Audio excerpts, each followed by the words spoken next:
Goldman Sachs engineers don't just make things. We make things possible. Our engineers are innovators and problem solvers, building solutions in risk management, big data, mobile, and more. Interested? Find out how you can make things possible at goldmansachs.com/careers.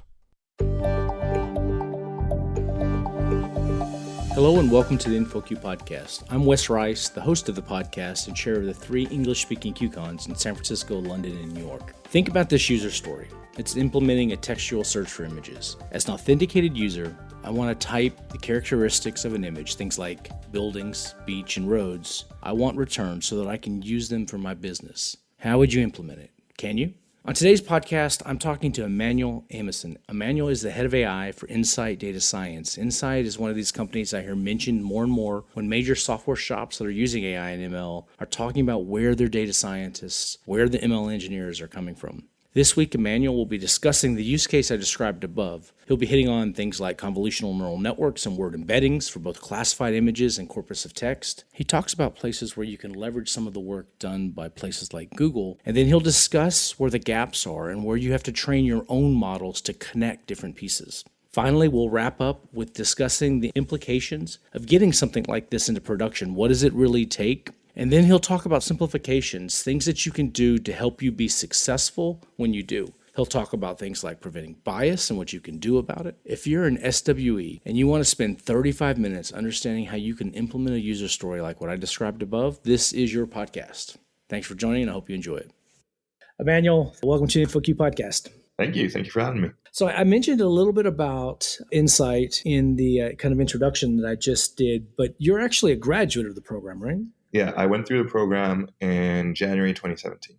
Oh, that's very cool. So tell us about what Insight is in your words. And then when you're done, I also want to know about kind of like your journey into AI, because it's always interesting to hear how people actually get into the field of AI. Yeah, I'm happy to. Insight itself started in 2012. The idea is that it's a free fellowship for both academics and engineers to sort of transition to roles in data. So it started with purely data science and then expanded over the years to data engineering, health data, and more recently, artificial intelligence, which is a program that I sort of lead. And so we now have even more programs, data product management, DevOps. And the idea is really free 7-week program for qualified people to come through. They come at Insight, they build strong pieces of software, and then show these portfolio pieces to companies that then hire them. In 7 weeks, you're not training someone to be like from bottom to top a data scientist. You're taking someone who has some foundation and maybe academia, but doesn't necessarily know all of the things that they need to take that into software engineering. Is that right? Yeah, that's exactly right. It would be very ambitious to try to teach all of data science in 7 weeks. What happens is that it's people, so both from industry and from universities all over the US, that have a strong background in the software engineering side of things, and the statistics side of things, and the machine learning side of things. And as you said, like they're basically coming to Insight, tying it all together in a piece that they can use to demonstrate. Very product focused on delivering something. Very cool. Exactly. So I mentioned this blog post. So just a little background, Emmanuel and I talked probably a month or two ago about a couple of different blogs they wrote, one on NLP and one on the semantic image search. And I worked through those. And then I was working at the time on the AI track for QCon San Francisco. And I was like, I want to have this in there. So ultimately, from this blog post, Emmanuel's going to do a talk on this semantic image search and kind of break this down and kind of hands-on with the audience, kind of work through it. But this blog post is called Building an Image Search from Scratch. So first off, tell me about the blog post. Tell the audience about the blog post, what it's all about, and why you picked this particular use case. Yeah, I'd love to start with the use case and the product, and then we can talk about the machine learning, because I find that that's the most fun way to pick things to work on. A lot of both companies that we talk with and sort of fellow projects end up being super interested with the idea of, okay, well, can we search for similar things? And that can be both in text or in images. I have a particular image of a pair of sunglasses that I like, and I just want similar sunglasses. And in many ways, it's not evident to anybody that, oh, this is obviously the way that you would do this. But yeah, this is an idea that many people have about many different things. Many different companies want to build different ways for you to search for things just by the way they look. And so that whole sort of domain would maybe be sort of under the umbrella of semantic search. And it can be used for everything from, there was a project on adopting cats and just like being like, I want a cat that looks like this, rather than having a bunch of drop-down menus, to, I would say that, for example, Google's sort of smart reply is similar, right? You get an email and it proposes to you answers that are similar in content. Right? And so there's many different applications, and the methods weren't exactly clear as to how you tackle that. So that's why I chose to work on it. Just to be clear, when you're talking semantic search, you're saying, I want to type in like road, and it's going to go out and find pictures of roads, highways, dirt roads, paved roads. It's going to be able to connect and find similar type of things to what you typed in, right? Yeah, it's going slightly beyond just matching words. As you said, it's like, well, maybe, I said road, but I also want a path. That should be, and, we would understand that these are concepts that are pretty similar. But if you just have sort of a traditional search engine where you have keywords and you have tags, then that won't naturally surface. And so the question is, okay, like what are ways that you could get to a system that makes some of these associations that make it easier for us to just have a more natural interface? How do you go about really just starting to reason a problem like this?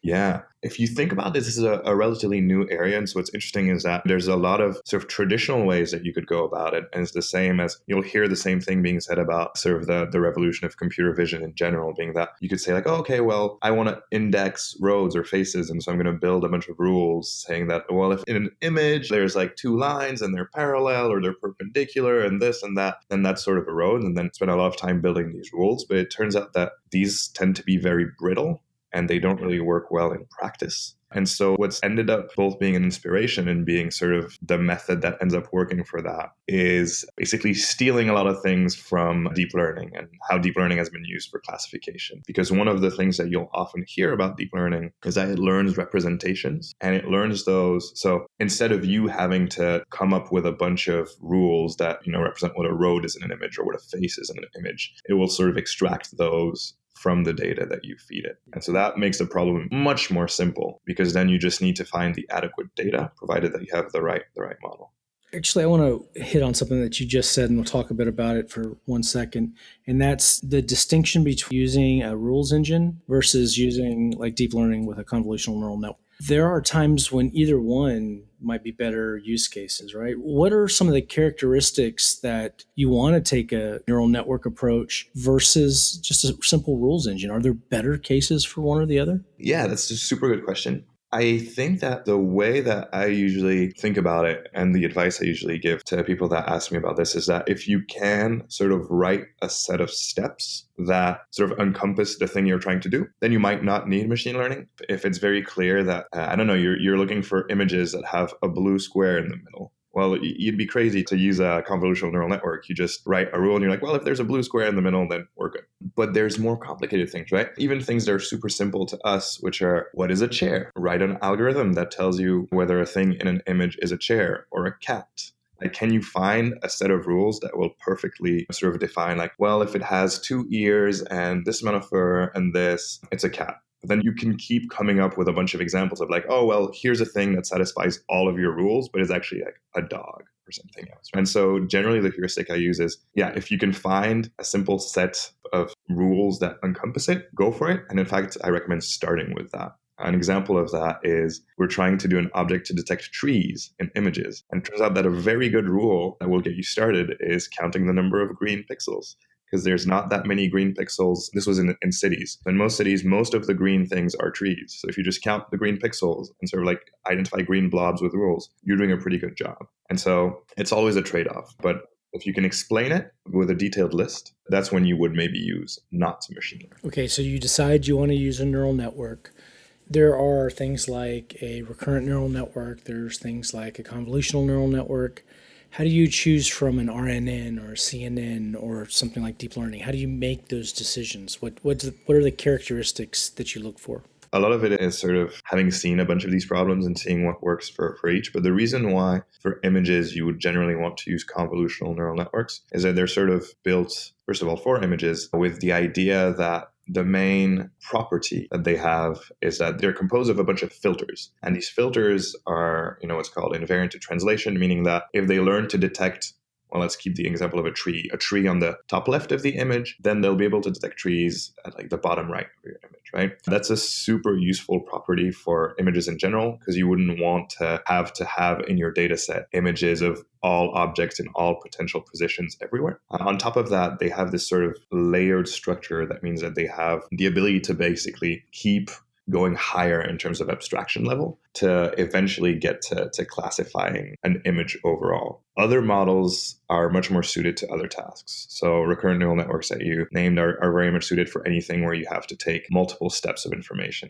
And so that might not apply immediately for images, but there is work that applies them to images, and it's still a new field. So there's many ways to do things, but there's a sort of well understood way to do things easily. And if you want to classify images, CNNs are usually your go-to for that.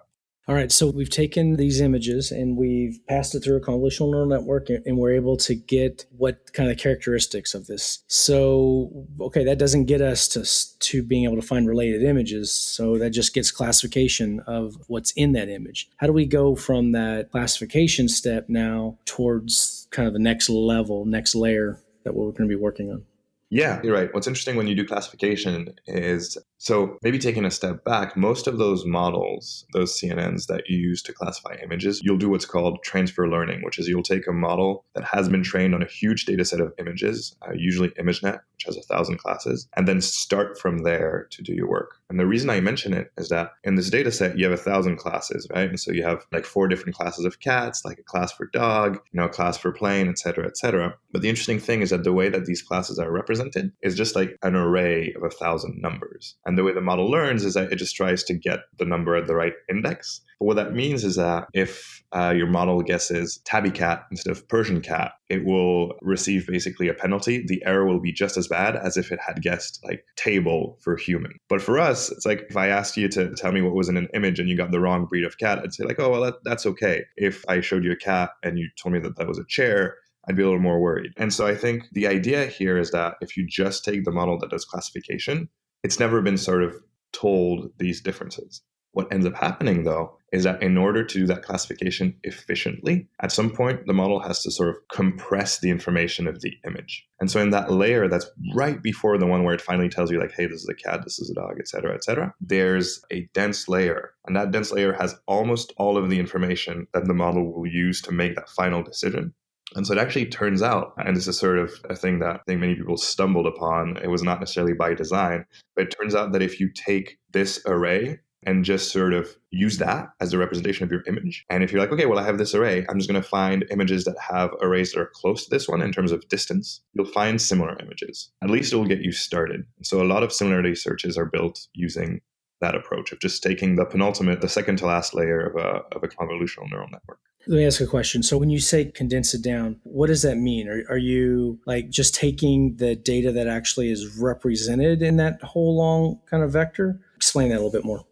Yeah, what most neural networks do, right? And what convolutional networks end up doing is take an image and your network has learned a bunch of weights. So you multiply each pixel value just a bunch of times, right? And you do that, and then you apply some functions to it in between layers. And you do that a bunch of times. And at the end, you get to that classification, which is this layer of like, or this array of like length 1,000, and one of those is close to 1, and oh, this is the category of the thing. Well, the layer right before, in the example of the article I use, VGG16, is like a layer of size 2,000, so twice as big, roughly. And it's from that layer that you'll do the sort of last step that takes you to the classes, right? So essentially, at the end of the day, that layer has all of the information that your network needs to decide what's in the image. Everything else has sort of been thrown away, and you just have these 2,000 numbers. They're just like basically random floats. And these 2,000 numbers for each image, you then multiply them by each class's weight, and that tells you whether that class is in the image or not.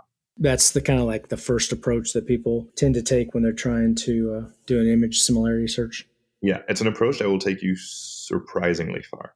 So in this blog post, you didn't stop there, though. You went another level through kind of word embeddings. What's a word embedding, and how did you take this classification and move it into this word embedding approach? So in the blog post, I go a little further and I explore an approach that was proposed by a paper called Devise. That's sort of the idea is to mix, as you said, the word embeddings and the image embeddings. So the embeddings, basically what they are, right, for images or for words, are just a vector that represents a thing, more or less. So that layer I told you about, actually, that layer of size 2000, this big array, is actually the image embedding or an image embedding. It's like a vector you can use to represent an image. So you have that for images. And the question is how you get that for words. There's sort of many approaches to getting embeddings for words. I would say that the approach that started it was Word2Vec, which came out in 2012, I believe. And the idea there was for each word in the English language, based on sort of crawling a giant news corpus in Wikipedia and that sort of stuff, can we get a vector of size, I believe 300 in the original paper, that represents the semantic meaning of the word? Meaning that all of the numbers, 1, 2, 3, 4, will have, those vectors will be pretty similar. Meaning that you'll have all of the vectors for male terms that are pretty similar in a way, female terms in another way. You'll have different natural separations of concepts where you'll find that all of the countries cluster in one area and all of the capitals of these countries in another area. And so that was the idea of word embedding. So each of those things that are in this matrix, they don't represent words, right? It's just like a clustering. What are the representation that is in this particular word embedding matrix? So for the word embeddings, what you end up having, if you look at it, is each row, for example, of this matrix is actually a word. Like you have table, you have spoon, you have that sort of stuff. And for each of those, you have a vector of size 300. You've learned it. And then that's what you have. That's like, okay, well, table is like 1.2, 2.3, et cetera, et cetera. And it has like sort of these 300 numbers associated to it. And then spoon has another set of 300 numbers associated to it. And you can find pre-trained word vectors that have basically these vectors for any word you could ever need. Like every word that appears in Wikipedia, which is usually enough. And the benefit of using that is you don't have to run all that processing power. You can find these vectors, download it. It's already created. You don't have to go create it and train it yourself. You're like leveraging the fact that someone else already did that for you, like Google.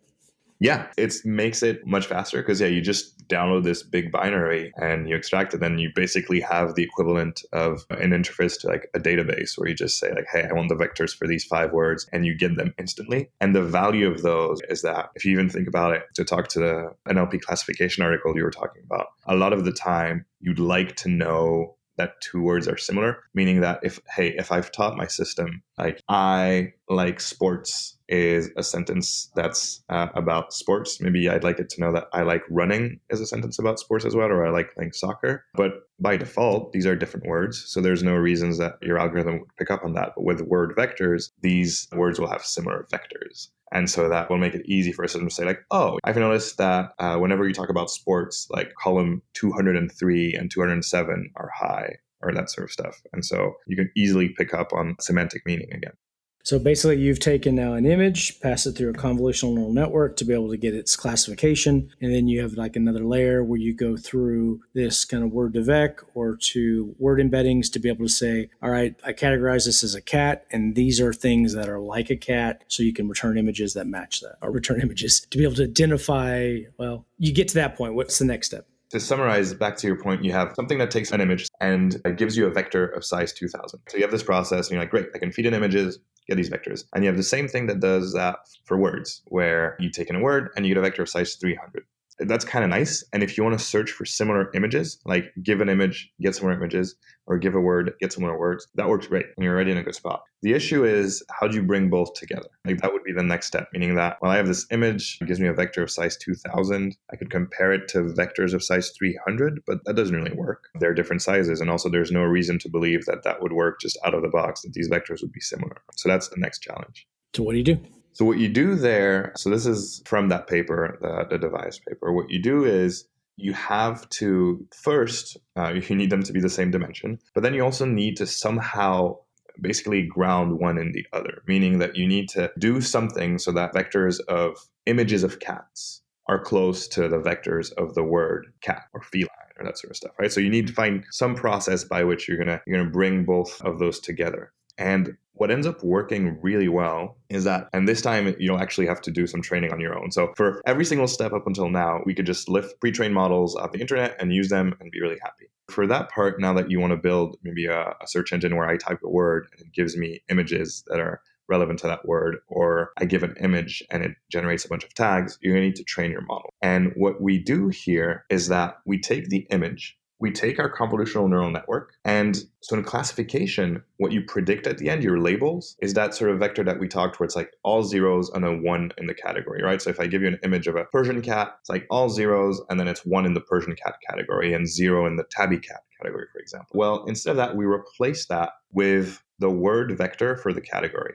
So instead of predicting this array of zeros and only one, you predict this array of size 300. That's the word vector for cat. Or if it's multiple words, you can sort of average the word vectors. But the idea is you predict a word vector straight from the image. And so then you're training your neural network to map one to the other.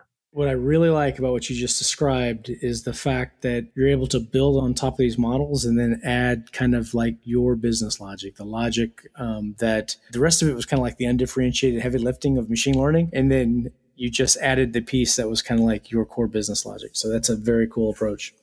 And it generalizes well to sort of whatever you would like to do, right? Like I'm giving you the general example, but you could imagine that if you're a sunglasses manufacturer, you would just do that process with a bunch of images of sunglasses, a bunch of word vectors of various types of sunglasses, and then you'd get a really powerful engine for that. The very first question I asked you back originally is how do you reason about a problem like this? So when you looked at this problem, kind of mentally kind of thought about how you're going to tackle it, you're like, I need some way to get these images into these categories. I could use something like Word2Vec to be able to identify things. And then I need to just train the connection between those. So that way I can actually take two different models that have already been trained or proven to be able to make it work for my use case. That's kind of how you reasoned about this. Yeah. And I think the tricky part, right, is going from the business framing, which is, hey, we are, again, like let's say, we make sunglasses and we want people to search for sunglasses, to maybe something that's more engineering, which is like, oh, now we're building a search engine where what we're thinking about is an input and then scoring outputs in various ways, to the ML part of things, which is like, oh, I guess now we have to think about a way that we would generate these scores. And there's actually many other ways you could think of doing it. You could even say like, hey, I'm going to build a machine learning model where, for example, you give me a piece of text and I feed it to that model, and that model somehow by itself is just going to output a list of images. And that's the whole model, and we're going to train it with some data. You could think of that. And there's a few reasons why that would work less well. And in fact, the reason I didn't do that is that Google published a paper about how they tried to do that for Google Smart Reply, and that didn't work at all. So they switched. To your question, it was extremely computationally intense. You're actually building on top of a lot of computation that's already been done with these models, and you're leveraging that work, not having to do a lot of your own training, offline work, spending a lot of CPUs or GPUs. You're able to really focus on just the undifferentiated heavy lifting kind of stuff. Very cool. Yeah. That and the fact that when you use these models that give you these vectors for your images and for your words, you can do a lot of that processing before a user types a query and just store them. And then once you've stored them, then it's just database access, right? There's no compute there. So that's actually was the next part that I wanted to ask you is a lot of times when you just talked about it, but a lot of times when we're doing models, we can do stuff ahead of time. So we can do it offline and actually have things ready. So how do you decide where to draw the line? Is it just how much processing power, compute power it takes to be able to run this model? Where do you start to draw the line about what you do in offline mode versus a real-time mode? I mean, that's a super good question. I think that, first of all, one thing that is always crucial is to actually think about the kind of performance that you need and whether you can architect your way out of needing such good performance. So, for example, if you're on a product page and you want to suggest products that are similar to the one that somebody's looking at, you could design your website in a way that you have a box where you show one, and then if they click on it, good. If they don't, then it wasn't useful. But what if you redesign your website so you show 5? And then your problem becomes 5 times easier, roughly. So that's great. So that first question of how you decide between these trade-offs, I think depends a lot on what you can get away with, meaning that usually the trade-off is pretty clear that to get the best results, you'll do everything at query time and build the most complex model, and it'll take 15 seconds to run. And maybe that'll be an issue, but I'll give you your best results. Oftentimes you can get away with not doing that. And so in those Google papers, about sort of Smart Reply, which I recommend reading, they're amazing. They talk about how they went from having this full model where it's like you get an email, they read the whole email, they have this whole ranking system, it does a bunch of things, to they have embeddings for all the replies. And then when they get an email, they just get a quick embedding and then do a comparison. And that was 100 times faster. And I think they dropped 0.1% in engagement or something that was barely noticeable and saved them millions of dollars. So oftentimes my bias is towards going to a simple solution and the sort of you won't need it mentality of like, don't build it till you need it. So we went through this. We talked a little bit about offline to online. We talked about kind of leveraging state of the art that's already been done and then adding your own work. What are some of the things that you now have to think about to actually get that from your laptop to a production environment? Is this something that we put it into a container and put it on a Kubernetes cluster? Is this something that we need to run on a Spark cluster? How do we decide where it needs to run, what characteristics that it needs to run in one or the other? How do we start to reason about getting this thing into production? That's a very good question. As an added step before we even think of deploying it, I want to mention that if you were to deploy this, you would want to perform a little more testing on it. Right? It'd be important to check that you don't have some catastrophic failure cases where either you have really bad bias and you're recommending horrible things in some way, right? Your data set was biased. And so anytime maybe the person in the photo is female, you recommend a sort of a set of things that sort of reinforce sexism. Anytime they're male, it does something different. So there's various ways that you would want to look at that. The best way is to have outside people look at it, people that didn't contribute to building it, because they will usually think of these things much faster than you and sort of audit it thoroughly. Once you've done that and you feel comfortable, you say, okay, well, we'll keep monitoring this, but we're ready to deploy it. I think it depends a lot on the model. So maybe we'll start with this actual example that we have, and then we can talk about the general stuff. In this example, what's really nice, as I said, is that you can pre-compute all the embeddings, right? So if you have a catalog of 1 million images, you can have a batch job that will compute the embeddings. And as long as your model stays the same, those embeddings can stay in your database, like in your Postgres database or whatever you use, forever. Then there's still a couple of things that you have to think of. First of all, a forward pass on a CNN takes like 1/10 of a second on a GPU or 2 to 5 seconds on a CPU. So if your users are, for example, going to input images, you're going to need to do a forward pass on your CNN. That's pretty slow. So you might want to have a GPU that's on standby so it can be, a sub-second response time. That becomes pretty costly though. So there's a bit of a trade-off there. If your users input words, it's actually pretty fast and you can get away with CPUs because, again, you're just doing a lookup. You have words in the English language vary less than images, right? So most words that people will use, except, of course, there's typos. So when you talk about GPUs and CPUs, is this just an abstraction that's going to let you use the GPU versus a CPU? So the library, the tooling that you use is going to handle it? Or are there different ways that you have to actually reason about what you're doing with your code to be GPU versus CPU? So luckily, most deep learning frameworks will let you sort of write pretty much the same code for a GPU and a CPU. That being said, though, I think the issue is when you deploy it, right? Because when you deploy it, if you're going to need GPUs, that means that you're going to need to provision GPU machines. If that becomes a need, then those are basically 100 times more expensive than CPU machines. In general, as much as you can, you want to pre-compute a lot of that stuff because either it will save GPU cycles, as in Google's case, divide them by 100, or it will eliminate the need for GPUs entirely. Well, the last thing is, even if you've pre-computed all these embeddings, you still have the last problem that we sort of glossed over, which is, hey, I type something in the search bar and from my query, you get the embedding. Great. So you have this vector of size 300. And then you're like, well, I just return out of my catalog the sort of, let's call it the 10 most relevant items. And doing that is just, I get the 10 closest vectors.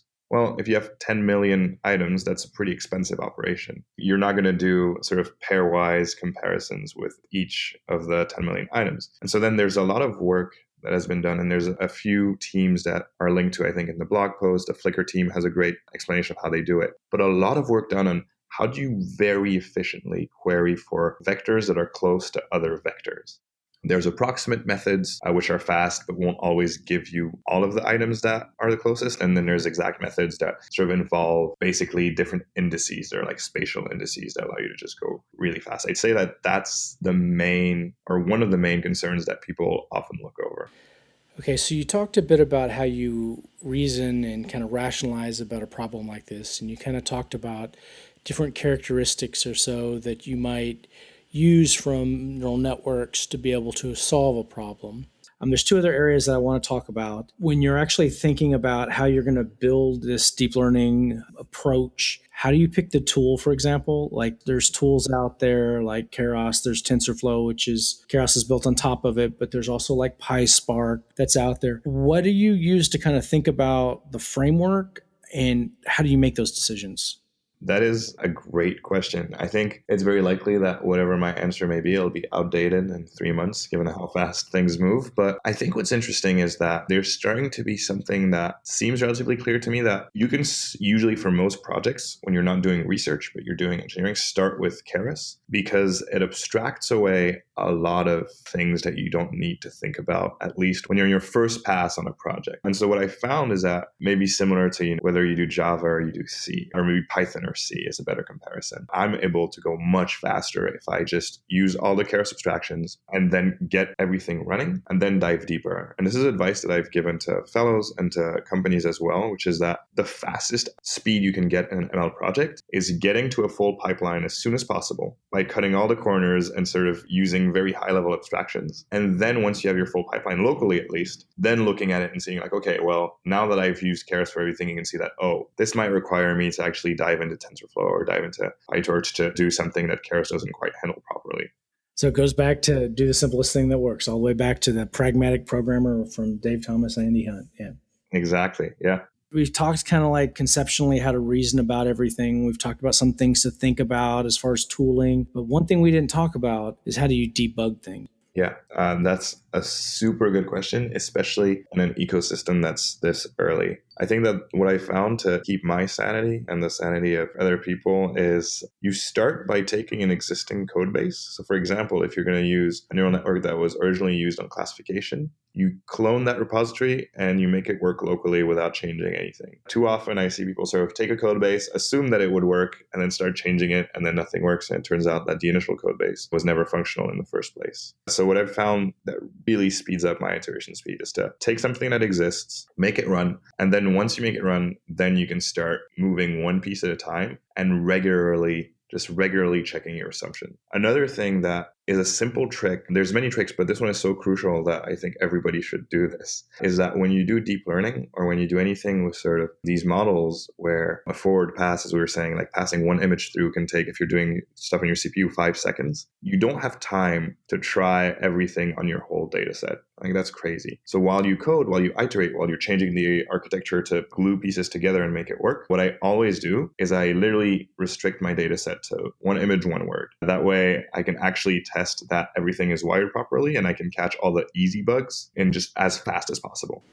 Okay, so that's a great way to make sure the whole process works, that the model actually runs. But how do you actually debug the results that it gives? How do you make sure that it's not has like hidden bias? How do you make sure that it's not giving some kind of invalid results on something that should be correct? How do you debug a situation like that?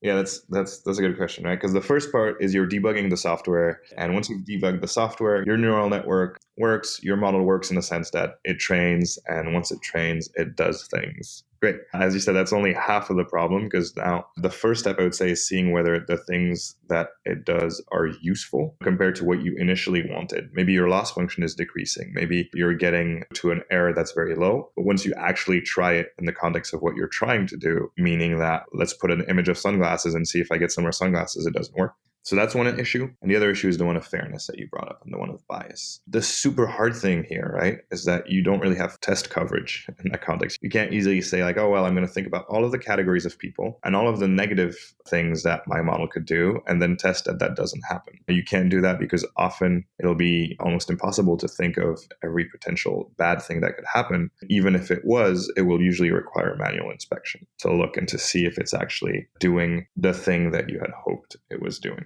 So I don't think there's a well accepted answer other than actually looking at your data all the time. And more than looking at your data, asking other people and showing them the thing and saying like, oh, well, I'm doing this image search thing. Like, what do you think could go wrong? Like, what are things that could be problematic? Asking people from a diverse background what they think could be things that are problematic. We all have our different individual life experiences, and so we all have blind spots about things, right? And so that's what I enjoy about the work that I do, is that part of it is talking to many, many people. And so I get to check a lot of these assumptions and say like, well, do you think this is problematic? Do you think this isn't? But at a high level, I would encourage every practitioner to validate things by confronting yourself with the actual data. That's the way that you moving away from sort of traditional programming. When you do machine learning, it's all about finding the right data. And so like actually checking these assumptions by saying like, okay, well, let's try it out. Let's see like what happens if I do this. Like, and actually taking an image and putting it in and being like, oh, this happens. And then that's usually the best way to actually verify it, because unfortunately theory fails us a little too often in this field still.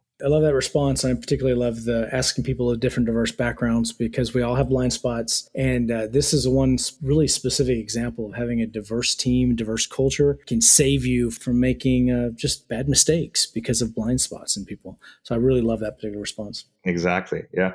If you enjoyed this podcast and you want to actually get into the weeds of what it looks like to build a convolutional neural network, Emmanuel's going to be talking about this at QCon San Francisco here in November. So be sure to check it out. Again, we'll post all these videos online afterwards, so you can check the videos out there. And he's got a great blog post that I've worked through myself that will be posted with this particular podcast, so you can go out there and work with it. Emmanuel, thank you so much for chatting with us. I appreciate you taking the time to talk.